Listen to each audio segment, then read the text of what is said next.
Hi guys. నాకు నార్మల్గా ఒక 2 డేస్ నుంచి ఒక ఐడియా వచ్చింది. అదేంటంటే నార్మల్గా నేనేం చేస్తూ ఉంటానంటే, ఇప్పుడు సపోజ్ ఒక టాపిక్ నాకు ఐడియా వచ్చినప్పుడు, ఒక థాట్ కానీ ఒక ఐడియా కానీ ఏదైనా వచ్చినప్పుడు దీని గురించి ఒక వీడియో చేద్దాం. ఫస్ట్ ఒకళ్ళు బేగా చెప్పాలి వ్యూవర్స్ కనుకుంటే, నాకు నార్మల్గా నాకు తెలిసిన విషయాలు చెప్పాలి. నాకు తెలిసిన విషయాలు, నా పర్సనల్ ఎక్స్పీరియన్సెస్, లేకపోతే ఏమైనా హెల్త్ గురించి, ఫిట్నెస్ గురించి, మోటివేషన్ ఇవన్నీ చెప్పడం నాకు ఇష్టం. కాబట్టి నేనేం చేస్తానంటే, ఇప్పుడు నాకు ఒక ఐడియా వస్తే కొంచెం బేగా చెప్పాలనుకుంటే ఒక రీల్ చేస్తాను. కొంచెం ఒక 1 minute రీల్ చేసి ఇటు చెప్తాను. ఇంకొకటి జనాలకు పూర్తిగా అర్థమయ్యేలాగా మొత్తం ఫస్ట్ నుంచి స్టార్టింగ్ వరకు పూర్తిగా డీప్గా చెప్పాలన్నప్పుడు దాని గురించి డెడికేటెడ్ లాంగ్ ఫార్మాట్ వీడియో చేస్తాను. ఒక 10 minutes 20 minutes అలా చేస్తుంటాను. కానీ దానివల్ల ఏటొస్తుందంటే ప్రాబ్లము, డేలోని ఏదో ఒక టైంలో మనకు ఒక ఐడియా థాట్ వస్తుంది. నేను ఆ థాట్ని ఒక దగ్గర రాసుకుని ఉంచుకుంటాను. రేపు పొద్దున ఎప్పుడైనా వీడియో చేయడానికి దేనికైనా బాగుంటుంది అని చెప్పేసి రాసుకుని ఉంచుకుంటాను. దీనివల్ల ఏటవుతుందంటే, చేస్తున్నాను వీడియో, కొన్నిసార్లు లేట్ అవుతుంది.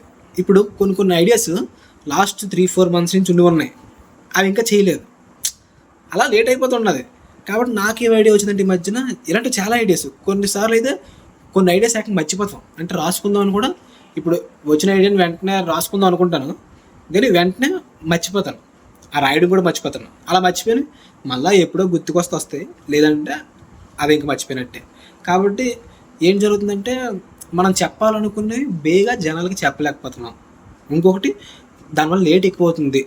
కొన్నిసార్లు ఒక టాపిక్ గురించి నేను మాట్లాడే కంటెంట్, దానికి నేను వాడే ఎగ్జాంపుల్స్ అవ్వచ్చు, ఏవైనా నా పాస్ట్ ఎక్స్పీరియన్సెస్ అవ్వచ్చు, ఏవైనా సరే ఈ పాయింట్ ఆఫ్ టైంలో అనుకున్నవి రేపు పొద్దున 1 నెల తర్వాత ఆ వీడియో చేస్తున్నప్పుడు అవే ఎక్స్పీరియన్సెస్, అవే ఎగ్జాంపుల్స్ వాడుతున్నా లేదో కూడా తెలియదు నాకు. కాబట్టి నాకు ఏమనిపించిందంటే, ఒక 2 days నుంచి ఆలోచిస్తుంటే, గుర్తొచ్చినప్పుడల్లా వీడియో చేసేస్తే బెటర్ కదా. అంటే ఇదిగోండి, ఇప్పుడు ఇలా కూర్చున్నప్పుడు నాకు థాట్ వచ్చింది, అప్పుడు నేను చెప్పేసి ఒక క్లిప్ కింద ఉంచుతాను. అలాగా ఒక కపుల్ ఆఫ్ క్లిప్స్, ఒక 10-15 క్లిప్స్ అయ్యాయి, ఒక 5 to 10 minutes అయింది. అది నేను మొత్తం అంతా యాడ్ చేసి వీడియో కింద చేస్తే బెటర్ కదా, వీడియో కింద పెట్టేస్తే బెటర్ కదా అని అనుకుంటున్నాను. ఎందుకంటే దీనివల్ల నాకు వచ్చిన థాట్ని వదిలేయకుండా వెంటనే రికార్డ్ చేసినట్టు అవుద్ది. ఏ కంటెంట్ మిస్ అవ్వలేదు, మీకు అంత కంటెంట్ చెప్పాను అని నాకు అనిపిస్తుంది. ఇదంతా నా సైడ్. మరి వ్యూవర్స్కి అది నచ్చుతుందో లేదో నాకు అనవసరం. ఏంటంటే నాకు ఏమనిపిస్తుందో అది చేస్తే బెటర్. ఇంకొకటి ఏంటంటే, ఇప్పుడు ఈ వీడియోలు ఎలా ఉంటాయి అంటే, ఇప్పుడు సపోజ్ ఇప్పుడు కూర్చున్నా, నాకు ఒక ఐడియా వస్తే చెప్తాను, నాకు అనిపించినప్పుడల్లా నేను మాట్లాడేస్తూ ఉంటాను. వీటన్నిటిని కలిపేసి ఒక వీడియో కింద పెట్టేస్తాను అనమాట. ఒకటేంటంటే, ఒక లీనియర్గా ఉండదు వీడియో, ఒకటే మ్యాటర్ 10 నిమిషాలు ఉండదు, నాన్ లీనియర్గా ఉంటుంది.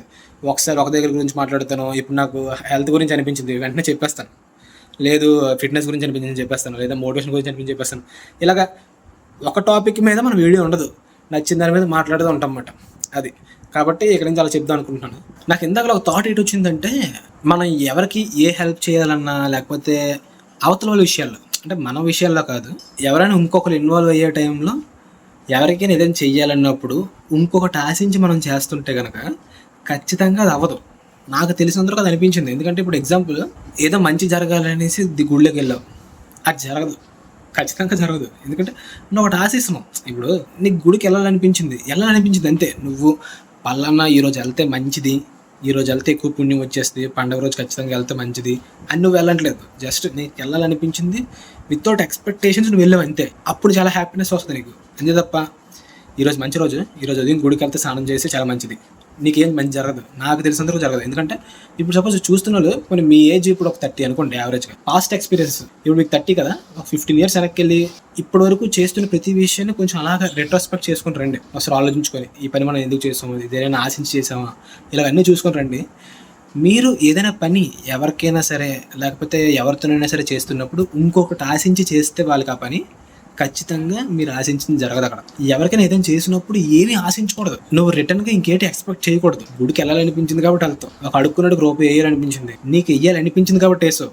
అడుక్కున్నాడుకు రూపాయి వేస్తే పుణ్యం వస్తుందని వేయట్లేదు. నాకేం జరగకూడదు, హ్యాపీగా ఉండాలని చెప్పేసి దేవుడు దండం పెడితే అలాగేం జరగదు. నీకు ఎప్పుడు జరగాల్సిన ప్రాబ్లమ్స్ నీ దగ్గర ఉంటాయి. ఈరోజు శివుడి గుడికి వెళ్ళి చాలా మంది వెళ్ళి టీవీలో కూడా చెప్తుంటారు, నెయ్యి దీపం పెడితే మంచి జరుగుద్ది, లేకపోతే నిమ్మకాయ బద్దని ఇలా రివర్స్ చేసి అందులో నెయ్యి వేసి ఆవు నెయ్యితో దీపం పెడితే ఇలా జరుగుద్ది, తెల్లారుజాము లెగిసి తులసి మొక్క దండం పెడితే ఇలా జరుగుద్ది, ఈ ఉంగరం పెట్టుకుంటే ఇలా జరుగుద్ది అని చాలామంది చెప్తుంటారు. చాలామంది చేస్తుంటారు కూడా వినేసి. అలాగా అంటే ఇది చేస్తే అది జరుగుద్ది అని నువ్వు రిటర్న్లో ఏమైనా ఎక్స్పెక్ట్ చేసేలాగా ఇప్పుడు చేస్తే కనుక అది ఖచ్చితంగా జరగదు.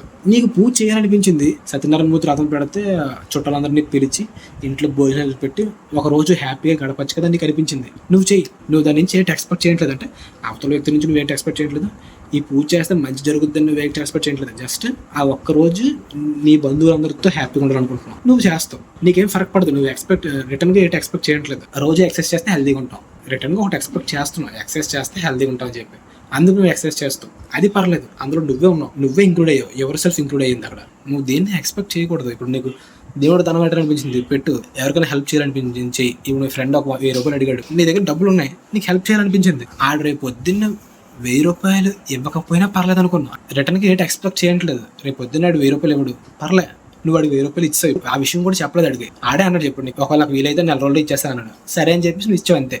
ఆ 4 రోజుల తర్వాత ఇవ్వలేదు, 2 నెలలు అయింది, 3 నెలలు అయింది, నువ్వు ఏం అడగలేదు. ఎందుకంటే నువ్వు ఏంటి రిటర్న్గా ఎక్స్పెక్ట్ చేయట్లేదు.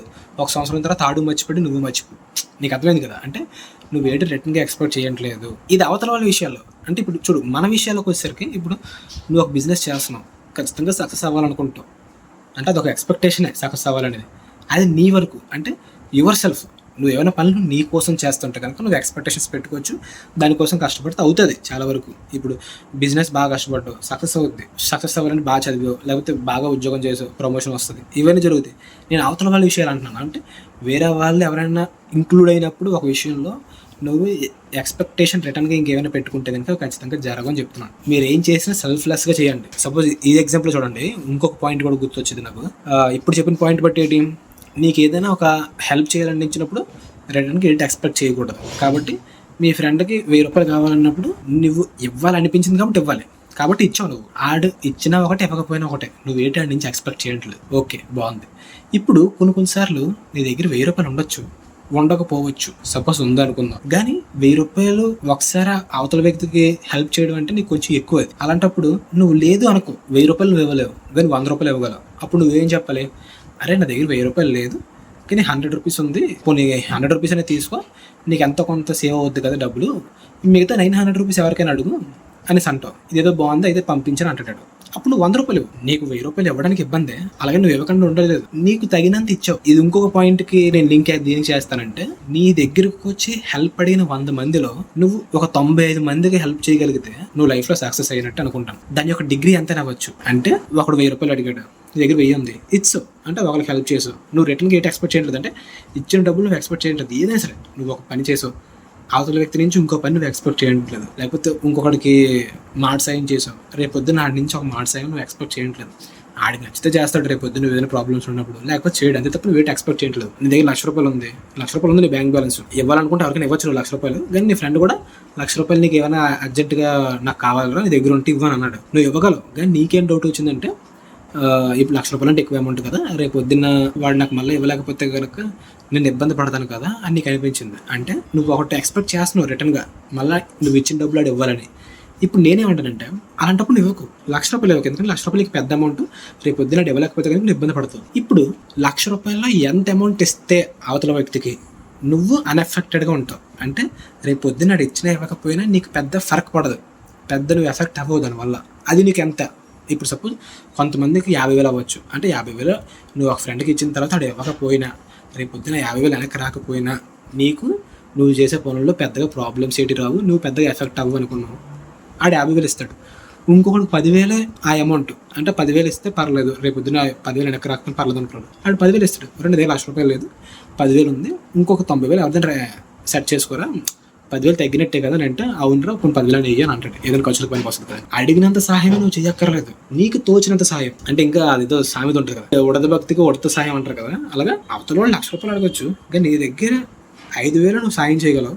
అట్ ది సేమ్ టైం 5,000 కూడా సాయం చేసినందుకు నువ్వు ఎక్స్పెక్టెడ్గా రిటర్న్గా ఏంటి ఎక్స్పెక్ట్ చేయట్లేదు, 5,000 కూడా నువ్వు ఎక్స్పెక్ట్ చేయట్లేదు రేపు పొద్దున్న. అలాంటప్పుడు 5,000 ఇచ్చి సాయం చేయి.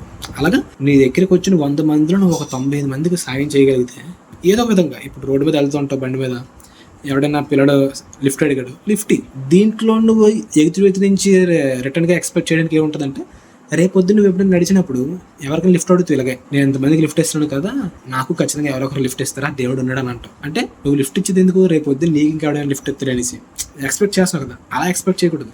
రేపొద్దు నువ్వు నడుస్తూ వెళ్ళినప్పుడు నీకు ఎవడైనా లిఫ్ట్ ఇవ్వకపోయినా సరే ఓకే, లిఫ్ట్ ఇవ్వలేదని చెప్పేసి నువ్వు నడుస్తూ వెళ్ళాలి తప్ప, నీ దగ్గర ఒక డబ్బులు ఉంటే ఆటో ఎక్కాలి తప్ప నువ్వు రిటర్న్ గేట్ ఎక్స్పెక్ట్ చేయకూడదు. ఎవరైనా అడుక్కునే వచ్చి డబ్బులు అడిగారు, నీ దగ్గర 10 రూపాయలు ఉంది, ఇంకేం 10 రూపాయలు ఇవ్వడం ఎక్కువ అనిపించింది, అప్పుడు 5 రూపాయలు లేదు రూపాయి సరిపోద్ది అనుకున్నావు, రూపాయి. మీ లైఫ్లో నీ దగ్గరికి వచ్చి సహాయం అడిగిన 100 మందిలో నువ్వు 95 మందికి సహాయం చేయగలిగితే, రేపు పొద్దున్న నువ్వు నీ లైఫ్లో మంచి పొజిషన్లో లేకపోయినా, నువ్వు చేసే పనిలో నీ కెరియర్ పాత్లో సక్సెస్ఫుల్గా లేకపోయినా సరే, నువ్వు పుట్టినందుకు నీ పర్పస్ ఆఫ్ లివింగ్ కంప్లీట్ అయిపోయినట్టే.